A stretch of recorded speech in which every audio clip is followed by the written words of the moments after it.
Bonjour tout le monde. Aujourd'hui, on va enchaîner avec les tachycardies supraventriculaires communément appelées TSV. C'est la quatrième forme des TSV. C'est le Wolff-Parkinson-White syndrome ou bien syndrome de pré-excitation. C'est une forme de tachycardie supraventriculaire qui utilise une voie accessoire appelée faisceau de Comte.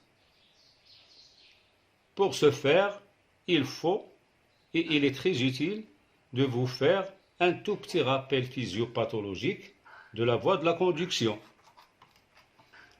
Wolff-Parkinson-White syndrome.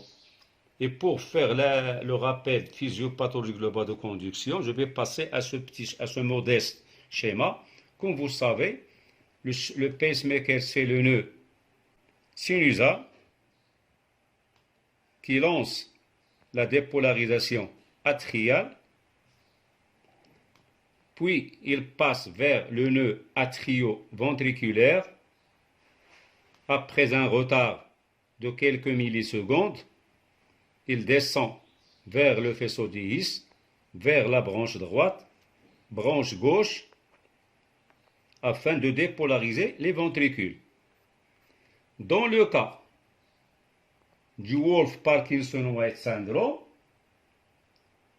je vous rappelle aussi que la jonction atrioventriculaire, c'est-à-dire ici, la jonction atrioventriculaire est imperméable à tout influx électrique.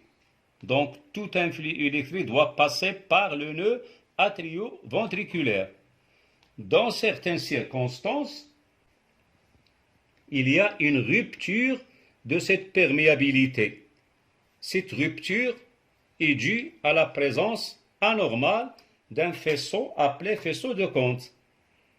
Il se peut qu'il soit au niveau de l'anneau tricuspide ou anneau mitral. Je vais prendre ici un tout petit exemple de cette fuite. Une fois il y a déclenchement de la dépolarisation vers l'oreillette droite et oreillette gauche, il y a cette fuite ici qui va court-circuiter la voie de conduction normale et va passer derrière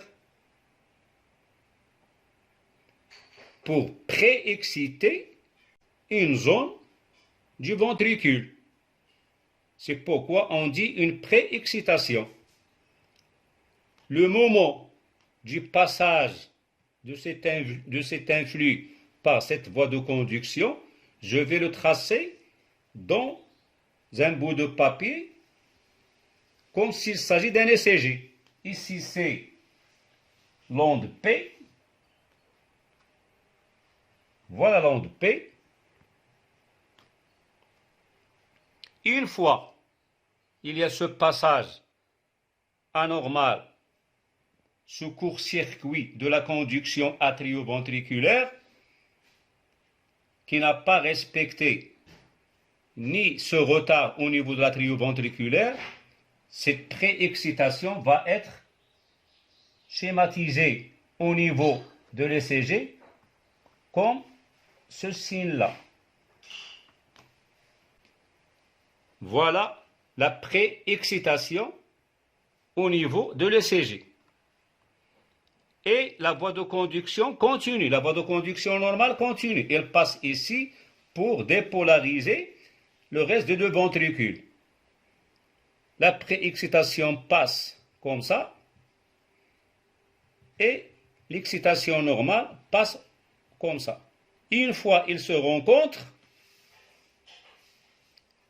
il va être représenté au niveau de l'ECG comme ça.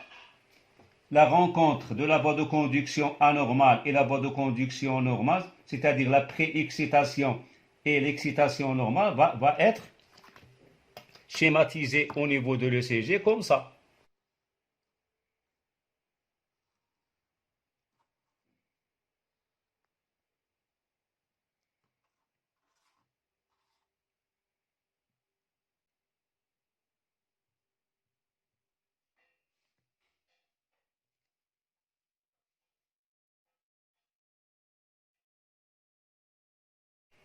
et ici c'est l'onde T.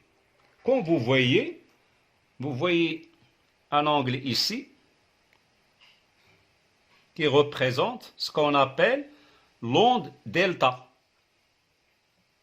L'onde delta représente la pré-excitation. Voilà l'onde delta qui représente la voie de conduction accessoire, anormale. Et ici, ils se sont rencontrés pour devenir une voie accessoire normale.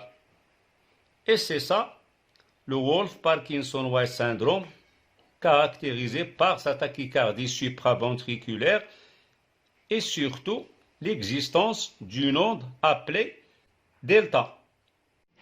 Et pour compléter les critères qui confirment le Wolff-Parkinson-White syndrome, il y a ce qu'on appelle un intervalle PR qui est diminué ou bien inférieur à 3 petits carreaux.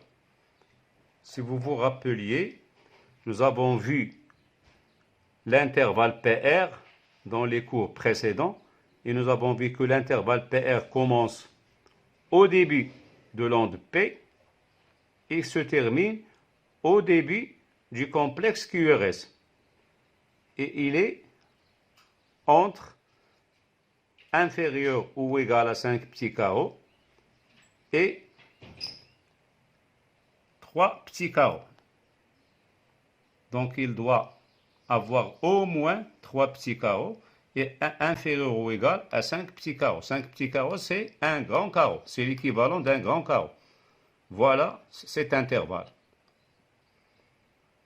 Regardez ici. Voilà les signes électriques d'un Wolff-Parkinson-White syndrome. Vous voyez ici l'onde delta dont je vous ai parlé. Le QRS, il est large. Et regardez ici cet intervalle PR qui commence au début de l'onde P et au début du complexe QRS. Il est réduit, inférieur à 3 petits carreaux. Donc l'existence ou bien la présence de l'onde delta et un intervalle PR inférieur à 3 petits carreaux confirme le Wolff-Parkinson-White syndrome. Et n'oubliez surtout pas qu'il faut vous référer aux signes cliniques, traitements, complications, pronostics de toutes les maladies dont je vous ai parlé pour que le cours soit au complet. Et merci de votre attention.